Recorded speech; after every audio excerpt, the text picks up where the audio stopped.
कल जो मैंने हमारे गुड राइट हैंड का जो मेन पॉइंट बताए थे, कुछ उसके इम्पोर्टेंट पॉइंट्स उस पोएम के, उसके बारे में बताने जा रहा हूँ। आज इसका पहला जो स्टेंजा है वो लिखा है मैंने। इस स्टेंजा के बारे में एक्सप्लेन करके बताया जाएगा आपको कि इस स्टेंजा के माध्यम से इसका जो राइटर है चार्ल्स मैके, वो अपने जीवन में उसे जो कड़वा अनुभव हुआ था कि मित्रों और रिश्तेदारों की पहचान मुसीबत में होती है, जो मुसीबत में काम आता है वही सच्चा मित्र है, वही रिश्तेदार है। बाकी एक तरह की भीड़ है, तो हमें ऐसी भीड़ कभी नहीं करनी चाहिए। जो मुसीबत में काम आए, जो हमारा पथ प्रदर्शन करे, प्रदर्शन बने, वही हमारा फ्रेंड है, वही हमारा रिलेटिव है। तो ये ऐसा क्यों महसूस हुआ कवि को कि जिस समय कवि मुसीबत में पड़ गया था, उसके सामने फाइनेंशियल क्राइसिस उत्पन्न हो गया था, लेकिन उसकी मदद करने को कोई भी आगे नहीं आया था। तब उसने अपने जीवन के बिटर एक्सपीरियंस के बारे में बताया है इस स्टेंजा के माध्यम से। कवि कहता है आई फेल इनटू ग्रीफ, ग्रीफ का मतलब होता है दुख, पीड़ा या मुसीबत। कि एक बार क्या हुआ, मैं मुसीबत में पड़ गया था, यानी कि मेरे सामने आर्थिक संकट उत्पन्न हो गया था। एंड बिगेन टू कंप्लेन, और मैंने उसके बारे में शिकायत करनी शुरू कर दी। अपने मित्रों को बताया, अपने रिश्तेदारों को बताया कि मेरे सामने यह संकट उत्पन्न हो गया है। तो मैंने एक ऐसे मित्र की तलाश की, एक ऐसे रिश्तेदार की तलाश की जो मेरी इस आर्थिक संकट में मदद कर सके। आई लुक माय फ्रेंड, मैंने एक मित्र की तलाश की, but I sought him in vain. लेकिन मैंने जो यह साउट किया था, मतलब होता है खोज करना, इन वैन यानी व्यर्थ, यानी मुझे इसका कोई परिणाम नहीं मिला। तलाश की लेकिन ऐसा मित्र नहीं मिला। वैन, वैन व्यर्थ, या अपन इसको जीरो कह सकते हैं, या फिर फ्रूटलेस, फ्रूटलेस, फल नहीं, यानी उसका कोई परिणाम नहीं मिला।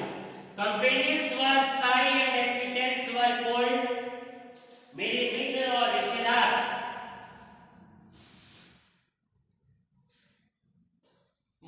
रिश्तेदारों ने मुझे कुछ नहीं दिया। They gave me good counsel, वो केवल मुझे अच्छी सलाह देते रहे। काउंसल यानी एडवाइस, फॉलो एडवाइस, खोखली सलाह या ओरल सिंपैथी, मौखिक सहानुभूति जरूर उन्होंने मेरे प्रति दर्शाई, लेकिन वास्तविक रूप से कोई मेरी मदद करने के लिए नहीं आया।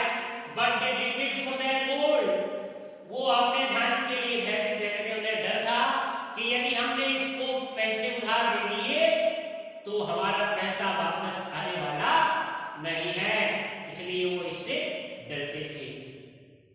अब देखिए, ये जो एक स्टेंजा दिया है, इसका ये क्वेश्चन आ सकता है बोर्ड परीक्षा के अंदर, और ये 4 मार्क्स का क्वेश्चन आता है। कितने मार्क्स का? 4 मार्क्स का। किस प्रकार से स्टेंजा दिया जाता है? तो सबसे पहले मैं स्टेंजा बाय स्टेंजा उसका रेफरेंस, कंटेक्स्ट और एक्सप्लेन करके आपको ये पूरी पॉइंट समझाऊंगा। उसके बाद में इसके अपन क्वेश्चन आंसर करेंगे। तो सबसे पहले जैसे पहला स्टेंजा है तो उसका मैंने रेफरेंस भी बता दिया, इसका कंटेक्स्ट भी बता दिया, और ये है इसका एक्सप्लेनेशन, और ये है इसके डिफिकल्ट वर्ड जो इसमें कुछ आए हैं उसके बारे में मैंने यहाँ लिख दिया है आपकी समझने के लिए, ताकि आपको अच्छी तरीके से ये स्टेंजा जो है वो समझ में आ जाए। तो मेरे कहने का मतलब है कि फ्रेंड्स इसमें क्या लिखते हैं, this stanza has been taken from the most inspiring poem, यानी ये पद्यांश लिया गया है फ्रॉम से द मोस्ट इंस्पायरिंग पोएम, अत्यधिक प्रेरणादायक कविता जिसका नाम है माय गुड राइट हैंड। क्या नाम है उसका? My good right hand. तो सबसे पहले आपको इसका नेम याद करना है पोएम का, उसके बाद में पोएम का कंपोज्ड बाय सी मैके, यानी चार्ल्स मैके। क्या नाम है कवि का? Charles Mackay. ये नाम भी आपको याद रखना, क्योंकि रेफरेंस में केवल यही चीज बताई जाती है।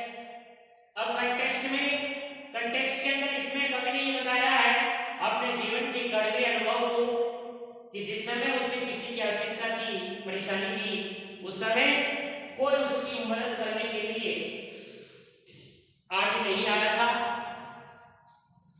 तो देखिए, throughout this stanza, Charles Mackay shared his bitter experience with us, यानी इस पद्यांश के माध्यम से सी मैके जो है हमारे सामने अपने जीवन के कड़वे अनुभवों को साझा करता है। When no one helped him, जब उसकी किसी ने सहायता नहीं की थी, इन ट्रबल्स, परेशानी में या मुसीबत में, तो वो अपने बिटर एक्सपीरियंस के बारे में हमें बता रहा है कि जिस समय आई वाज इन या I was facing financial crisis, no one helped me in financial crisis, कि जिस समय मुझे आर्थिक संकट था मेरी किसी ने मदद नहीं की थी। तो ये आगे इसके कंटेक्स्ट के अंदर समझ गए। उसके बाद में एक्सप्लेनेशन है, सी मैके टेल्स अस दैट, सी मैके हमें ये बताता है कि when he was in financial trouble, जब वह आर्थिक परेशानी में था या उसके सामने वित्तीय परेशानी थी, वित्तीय संकट खड़ा हो गया था, ही स्टार्टेड कंप्लेन, तो उसने शिकायत करनी शुरू कर दी। He search for friends and relatives, उसने अपने मित्रों और रिश्तेदारों की तलाश की, इन होप, इस आशा में, ऑफ गेटिंग सम हेल्प, ताकि वह उनसे कुछ सहायता प्राप्त कर सके, फ्रॉम देम, उनसे। तो कवि कहता है कि जब उसके सामने आर्थिक संकट खड़ा हो गया था और उसने इसके बारे में गिला शिकवा शुरू किया, शिकायत करनी शुरू की कि कोई उसकी मदद करने आए, उसने अपने मित्रों को टटोला, अपने रिश्तेदारों को टटोला, इस आशा में कि मेरे रिश्तेदार या मेरे मित्र जो है मेरे इस आर्थिक संकट में मुझे बाहर निकालेंगे। His search was in vain, लेकिन उसकी ये तलाश व्यर्थ थी, फ्रूटलेस थी, उसका कोई परिणाम नहीं मिला, बिकॉज क्योंकि his friends and relatives, उसके मित्र और रिश्तेदार, gave him nothing, उन्होंने उसे कुछ नहीं दिया, but hollow advice, केवल खोखली सलाह दी थी, and honest sympathy, और मौखिक सहानुभूति। They gave him no financial help, उन्होंने उसकी कोई वित्तीय मदद नहीं की, in the hour of need, उसकी आवश्यकता के समय में, यानी जिस समय उसको मुसीबत थी, किसी ने भी फाइनेंशियल रूप से हेल्प उसकी नहीं की थी।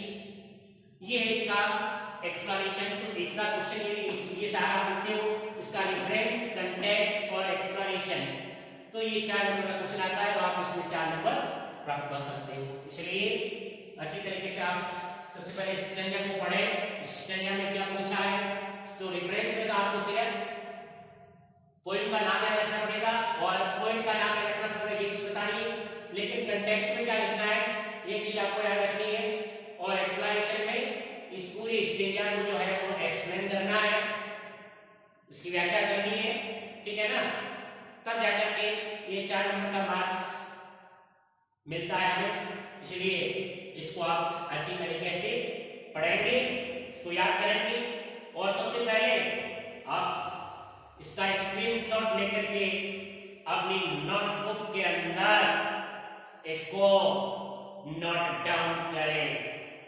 और यदि किसी को परेशानी है तो वो मुझसे पर्सनली कांटेक्ट कर सकते हैं।